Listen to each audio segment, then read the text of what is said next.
السلام علیکم ورحمۃ اللہ وبرکاتہ۔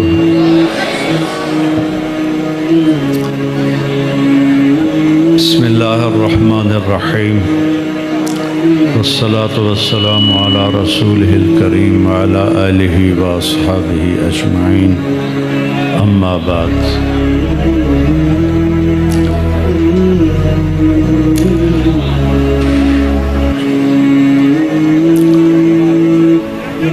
آپ سب بھائیوں کا بہت شکریہ، آپ اتنی گرمی میں تشریف لائے ہیں۔ اللہ تعالیٰ اس سب کا اجر مولی یوسف کی روح کو پہنچائے۔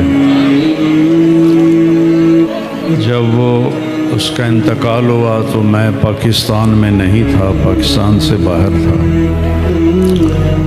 اور میں بہت لیٹ پہنچا ہوں۔ آج میں نے قبر پہ تاریخ پڑھی 2023، تو 25 تک، 20 سے 25 تک، اب 25 شروع ہو رہا ہے۔ میرے سر میں بہت درد رہتا تھا 24 گھنٹے، تو میں کہیں آ جا نہیں سکتا تھا۔ تو پچھلے کچھ مہینوں سے اللہ نے فضل فرمایا، تو پھر میں مولی یوسف کی قبر پر دعا کے لیے آیا۔ یہ میرا بہت اچھا اور پیارا شاگرد تھا، اور اللہ تعالیٰ نے اس سے علاقے میں دین کا بہت کام لیا۔ میں جامعہ رشیدیہ میں 1979 میں دور حدیث کے لیے رائیونڈ سے ہماری جماعت گئی، تو مولی یوسف پہلے سال میں تھا، چھوٹا سا بچہ تھا، اور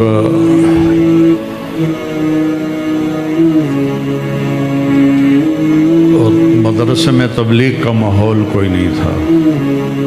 ہماری جماعت رائیونڈ سے گئی وہاں، تو میں جیب میں ٹافیاں بھر کے رکھتا تھا، روزانہ ان بچوں کو ٹافیاں کھلاتا تھا، بڑوں کو بھی، تو سب مجھ سے مانوس ہو گئے۔ پھر وہاں تبلیغ کی فضا بنی، اللہ نے بنائی۔ 80-81 میرا سال لگا، یہ بھی فارغ ہو کے مترامالی آ گیا۔ مجھے نہیں پتہ تھا کہ یہ کیا کرتا ہے۔ رائیونڈ میں آ کے میل ملاقات ہو جاتی تھی، تو مجھے پتہ چلا کہ وہ یہاں آ کے تعویذ گنڈے کا کام شروع کر دیا، اس نے عامل بن گیا۔ تو مجھے بڑا افسوس ہوا کہ ساری محنت ضائع چلی گئی۔ یہ ہمارا اعتقاد کمزور ہے اور عاملوں کی چاندی بنی ہوئی ہے، کچھ بھی نہیں ہوتا ان کے پاس۔ کسی پہ جادو دکھا دیتے ہیں، کسی پہ سایہ دکھا دیتے ہیں، کسی پہ اثر دکھا دیتے ہیں، کسی پہ کیا دکھا دیتے ہیں، وہ جدادیں بنا لیتے ہیں، ہم ایسے ہی چکر کاٹتے کاٹتے خراب ہوتے رہتے ہیں۔ میں نے کہا یہ تو بچہ ضائع ہو گیا۔ میں نے اسے کہا تم سال تبلیغ میں لگاؤ۔ وہ کہنے لگا میرے ڈیرے پر آؤ گے مجھے لینے تو میں لگاؤں گا، چلوں گا تیرے ساتھ 1 سال۔ اس کا بیٹا بتا رہا تھا کہ وہ سامنے ڈیرا ہے جہاں میں گیا تھا۔ تو 1900 غالباً 84 یا 85 کی بات ہے، 84 کی میری تشکیل ہوئی احمد آباد عربوں کے ساتھ۔ تو مجھے پتہ چلا کہ مترامالی کو سڑک یہاں سے جاتی ہے، تو میں نے ایک گاڑی کرائے پر لی، اور وہاں سے میں اس کے ڈیرے پر پہنچا۔ رات کے سردیاں تھی سخت، 9 بج رہے تھے، تو میں نے دروازہ اس کا جا کے کھٹکھٹایا، تو یہ مجھے دیکھتے ہی اس کا رنگ پیلا پڑ گیا۔ میں نے کہا بھئی آج کی رات ہے، آرام سے گھر سو لے، میں نے وعدہ پورا کر دیا ہے، تم نے کہا تھا تم مجھے لینے آؤ گے تو میں چلوں گا. تو میں تمہیں لینے آ گیا ہوں, اب صبح تیاری کرو. تو وہ اس کا ایک رنگ آئے ایک رنگ جائے, پریشان, نہ ہاں کرے نہ کرے. اس کو توقع ہی نہیں تھی کہ میں یہ مشقت برداشت کروں گا اور اس کے ڈیرے پر پہنچوں گا.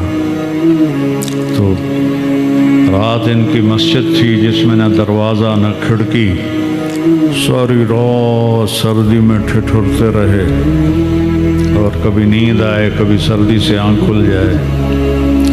تو صبح کی نماز میں اس کے بھائی بھی اور رشتہ دار بھی.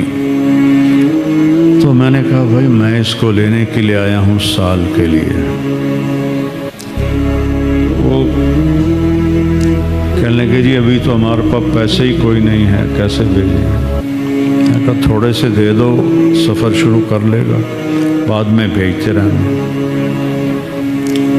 کہنے لگے وہ بھی کوئی نہیں. میں نے کہا میواتی جو عورتیں ہیں نا یہ پیسے جوڑتی ہیں, تو اپنی عورتوں سے پوچھو, انہوں نے ضرور پیسے جوڑے ہوں گے, ان سے 2-3 ہزار لے لو. تو تمہارے دادا زندہ تھے اس وقت؟ ہاں وہ بھی زندہ تھے. وہ بھی سفارش کرنے لگے کہ ابھی چھوڑ دو, ابھی تو اس کی نئی شادی ہوئی ہے. میں نے کہا میں تو زور نہیں لگا رہا ہوں, میں نے تو اپنا وعدہ پورا کیا ہے. اب اس کی مرضی ہے, یہ اپنا وعدہ پورا کرتا ہے تو ٹھیک ہے, نہیں تو میں واپس چلا جاؤں گا. تو اب سارے اس کے بھائی چچا زاد سارے آ کے میری منتیں کرنے لگ گئے, ابھی چھوڑ دیں, ابھی نہیں جا سکتا. میں کہا بھائی میں تو بیٹھا ہوں. تو آخر مجھے وہ نا برا بھلا کہنے لگا, آ گیا میرے گھر مجھے پکڑنے کے لیے, اور اپنے آپ کو گالیاں دینے لگا کہ میں نے کیوں ہاں کی تھی تمہارے لیے, کہ تو آئے گا تو میں سال لگاؤں گا, میرا یہ ہو جاتا میں یہ نہ کہتا, یہ ہو جاتا میں یہ نہ کہتا, میں نے کیوں کہہ دیا. آخر اللہ نے اس کو ہدایت کا راستہ دکھانا تھا, تیار ہو گیا. جب اس کو میں گاڑی میں بٹھانے لگا تو زور زور سے رونے لگا. تو اس کے بھائیوں نے اور رشتہ داروں نے پوچھا کیا ہوا ہے؟ تو ایسے کرے, یعنی 1 سال کے لیے جا رہا ہوں, ایسے ایسے کرے اور رو ہی جائے, ایسے ایسے کرے رو ہی جائے, بولا نہ جائے. اس میں نے بٹھایا گاڑی میں, پھر میرے اوپر چڑھائی کر دی. میں نے کوئی سال نہیں لگانا, بس میں چلا لگا کے واپس آ جاؤں گا. میں کہا ٹھیک ہے کوئی بات نہیں, چلا لگا لو, یہ کون سا فرض ہے سال لگانا. تو اس کو لے کے رائمنڈ گئے. رائمنڈ سے ہم نے تشکیل بہاولپور ہوئی, وہاں بھی ایک میواتیوں کی بستی تھی رڈا. تو وہاں ہم بیٹھے ہوئے تھے, میں بیان کر رہا تھا, ایک بوڑھا میواتی بیٹھا تھا. تو یوسف تو پہلی دفعہ نکلا تھا, اسے تجربہ ہی نہیں تھا بھائی کس کو کیسے دعوت دینی. وہ بوڑھا ضعیف آدمی اسے کہتا بابا جی 4 مہینے لکھاؤ. انہوں نے ایک تھپڑ اس کے منہ پہ مارا. میرے منہ میں دانت نہیں, تو کہتا 4 مہینے لکھاؤ, تو کیوں نہیں جاتا؟ میں کہا بھائی مولوی یوسف تو گیا, پہلی تشکیل میں ہی تھپڑ پڑ گیا. خیر وہ عشاء کے بعد پھر میں اس کو لے کے بیٹھا. اللہ نے ہدایت لکھی تھی, اس نے سال لگایا. سال کے بعد جو کچھ اللہ نے اس سے کام لیا ہے آپ لوگوں کے سامنے ہے. اس نے کتنی خوبصورت زندگی گزاری. یہی زندگی ہے جو انسان کو کامیابی کی طرف لے جاتی ہے. نافرمانی کی زندگی میں ذلت کے سوا کچھ نہیں, اور فرمانبرداری میں کامیابی کے سوا کچھ نہیں. اب قرآن کی ایک آیت سناتا ہوں, پھر بہت تھک گیا ہوں, سر میں بھی درد شروع ہو گیا. مجھے تو پتہ ہی نہیں تھا کہ اتنا دور ہے یہ، اتنے چکر کاٹ کاٹ کاٹ کاٹ۔ 1983 میں آیا تھا، یہاں جوڑ تھا، بارش ہو رہی تھی، وزیر آباد اترے تھے ٹرین پر، وہاں سے ایک ٹوٹی پھوٹی سڑک تھی اور آگے بارش، ایک گھوڑا ٹانگے والا کھڑا ہوا تھا، اس پر بیٹھ کے میں، میرے استاد مولانا الرحمان صاحب، 2 ساتھی اور، کچی سڑک، گارا، گھوڑا کبھی ادھر جائے کبھی ادھر جائے، ٹانگا کبھی ایسے ہو جائے کبھی ایسے ہو جائے۔ میں کہا یا اللہ ابھی شہید ہونے کا ارادہ نہیں ہے، مہربانی فرما ہمیں پہنچا دے۔ تو اس کے بعد پھر ایک دفعہ اور آیا ہوں، مولوی یوسف نے بیان کروایا تھا، تو وہ بھی یاد نہیں کب تھا، تو 2008 ان کو یاد ہے، مجھے یاد نہیں ہے۔